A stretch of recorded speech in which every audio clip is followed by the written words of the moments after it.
Hello and welcome to the lecture series on power electronics 2. In this lecture we would be seeing the working of a single phase half bridge inverter. We would also be talking about full bridge inverter, and we would be taking two cases. In the first case we would be using a purely resistive load, and in the second case we would be taking an RL load, and we will be doing the analysis of both the types of inverter. Okay, so let's start. We start with the single phase half bridge inverter. It is a type of PWM inverter which do not require any auxiliary commutation circuit, and we use fully controlled devices like IGBT or power MOSFET or BJT.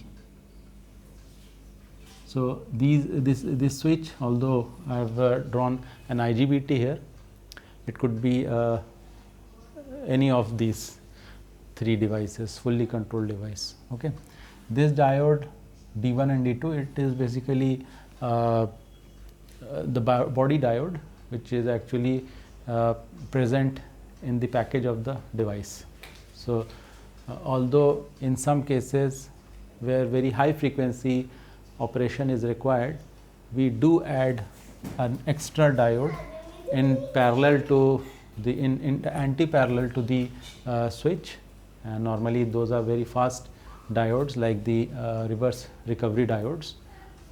But for normal operation, for normal frequency operation, not very high frequency operation, we do have the body diodes that are actually present within the package of the device itself.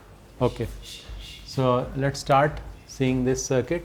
We have got a single phase half bridge inverter which has got two switches, and we also got two DC power supplies. Let us assume that they are of equal magnitude, and they have to be of equal magnitude in order to get an output voltage which do not have any DC bias in it. Okay, so then let us look into the working of this circuit. Our intention is to produce output voltage which has got both the polarity, and we will achieve this with the help of this circuit configuration. So let's start with the first case in which we assume R load. So this load is containing only a resistor. Okay, now let us see how this circuit works. So there are two modes. In mode 1, the switch SW1 is turned on. SW1 is turned on.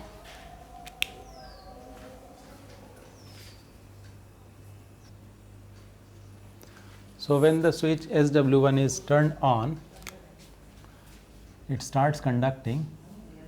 So if it starts conducting, this is the flow of current in this circuit, and SW2 is not on. Okay, so no current will be flowing here. So this basically IS2 will be flowing in the next mode. Only this circuit is in picture.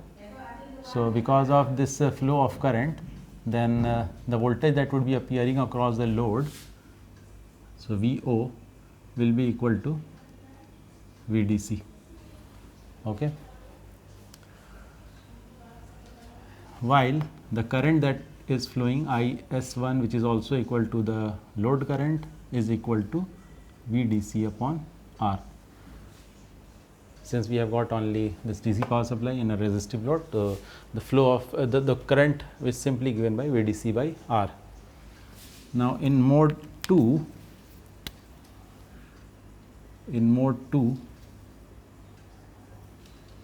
SW2 is turned on, and SW1 is turned off. So in this case, now this current is not flowing, it immediately ceases to flow. Now the current will be flowing like this. So the direction of the current you could see here, it changes, as well as the voltage polarity across the load has also changed. Okay. Now it is now if I am seeing the load and giving this as the polarity, then now the polarity across the load is minus VDC. Okay. Okay, fine.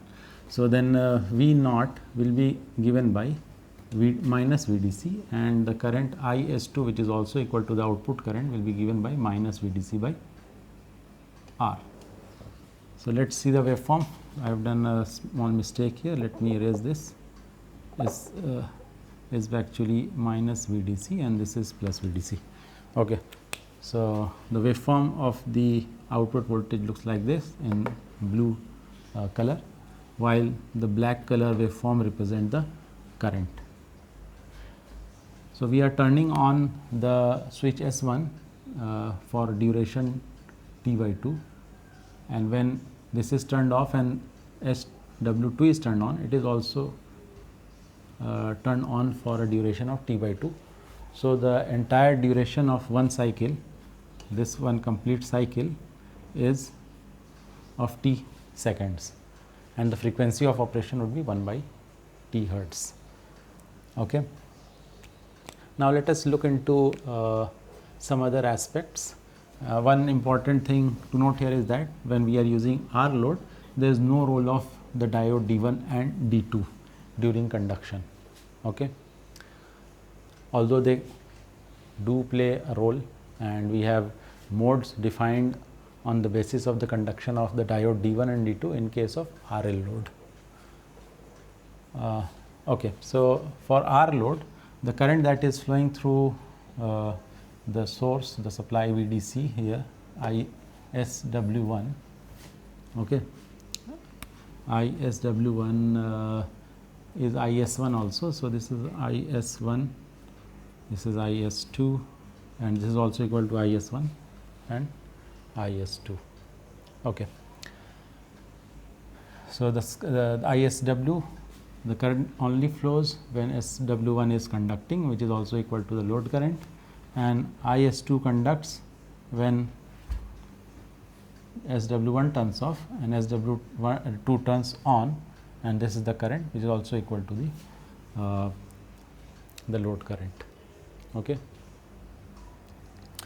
Now what about the voltage stress on switch SW1? So when it is conducting, no voltage stress. So I haven't shown it here. From 0 to T by 2, there is no stress on the switch, but from T by 2 to T, so if now SW2 is conducting, then if I take this big loop and try to write down the KVL equation. Okay. So for voltage stress across SW1. So let me write KVL. Let me start from this point A and move around like this. So I have to write minus VDC, and then again I will encounter minus VDC, and then I move to this point, say this is B, then C, and then there is no voltage drop here because it is conducting. Then I move to SW1. So I have to write here plus VSW1, and this is equal to 0. So that means VSW1 is equal to twice of VDC, which I have written it here. So from the interval T by 2 to T, the switch has to experience a voltage stress of twice of the DC supply VDC. And again you could see here that these two DC supply needs to be equal, so that there is no DC component in the output voltage. So we will be analyzing harmonically the waveform, this is square wave waveform, in the next lecture, and then we will see there that these two power supplies need to be equal. Okay, now let us take the case of RL.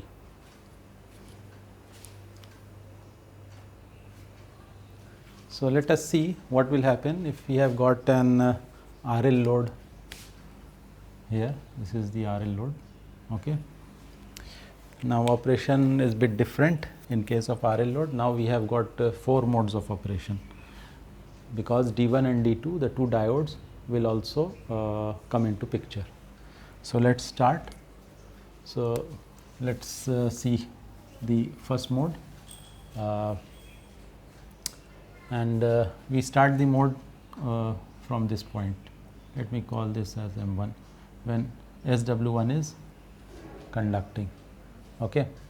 So, since it is a steady state, we will start from our analysis from time t1, and we will go till t3. Okay. So, that we cover one complete cycle. So, when SW1 starts conducting, okay, so in that case the output voltage V naught will be equal to VDC. Okay. And and what about the current I naught? So, to find out I naught, actually now the equivalent circuit would be like this. Now, SW1 is conducting and it is going through R, and this is L. Now, this is the circuit, and to find out I naught, we have to solve this circuit. So, the differential equation governing this circuit would be VDC minus, if this is L and this is R, then L d I naught by dt minus I naught R will be equal to 0. So, solving this circuit and solving this equation would result in an expression of I naught. So, and that would be an exponentially rising current. So, let me write down the expression for I naught here.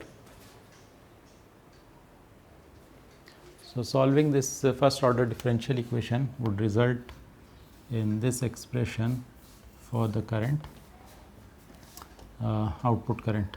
Okay.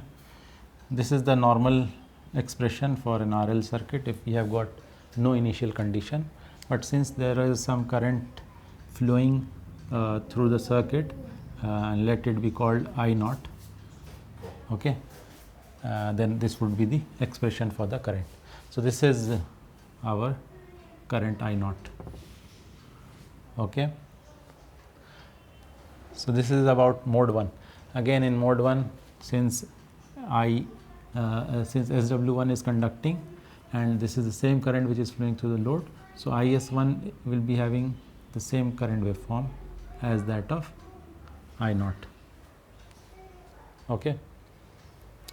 So, let us take the second mode, when IS1 stops conducting and D2 starts conducting.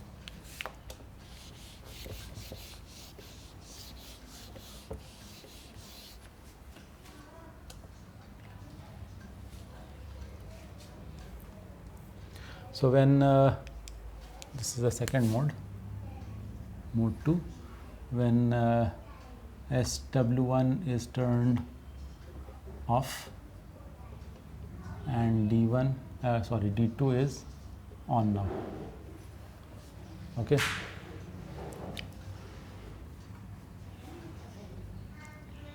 Fine.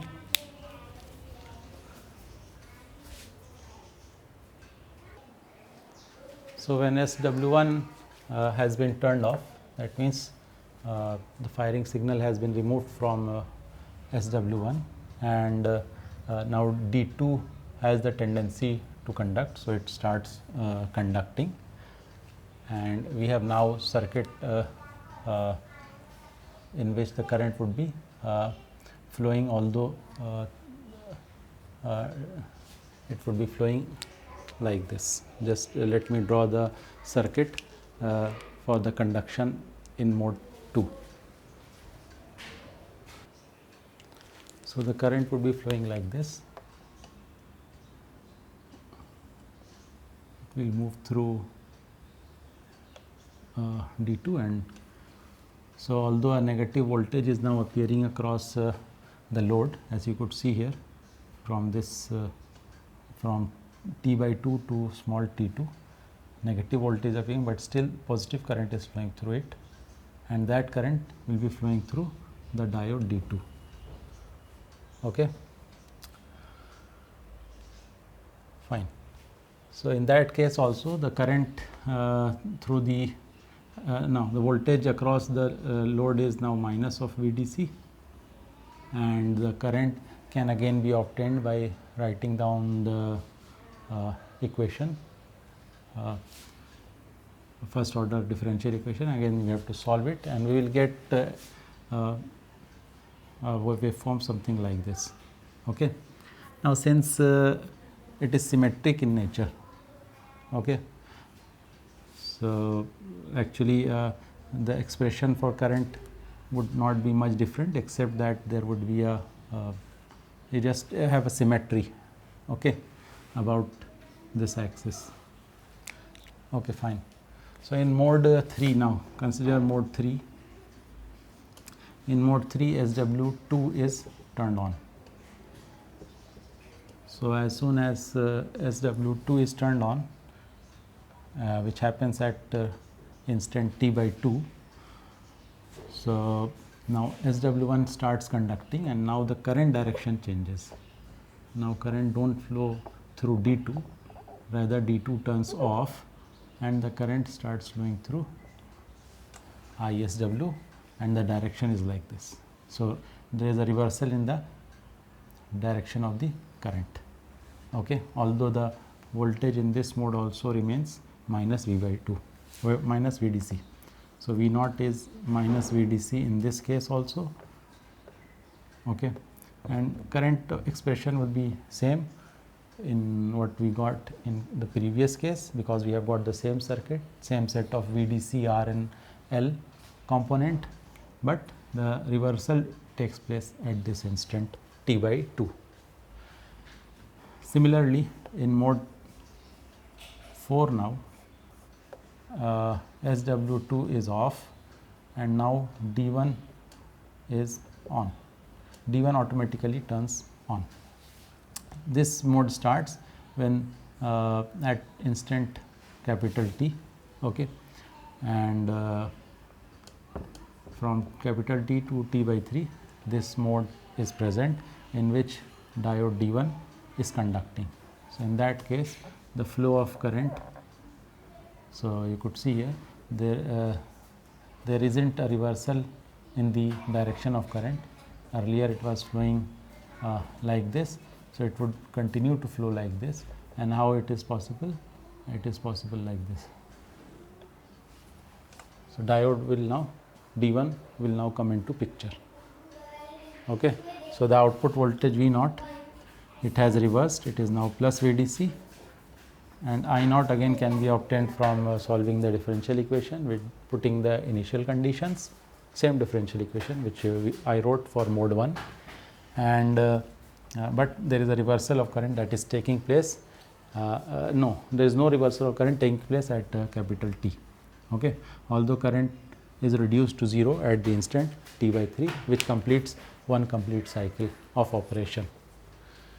So, and let us see the waveform for the current in ISW2. So, you could see here the current will flow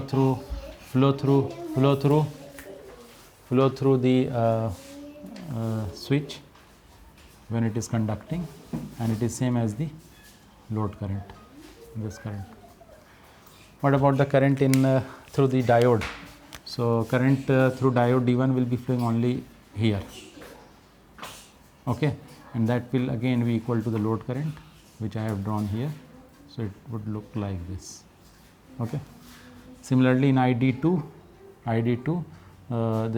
this is the duration when D2 will be conducting, and it would look like this, okay. What about the stress across the switch VSW1?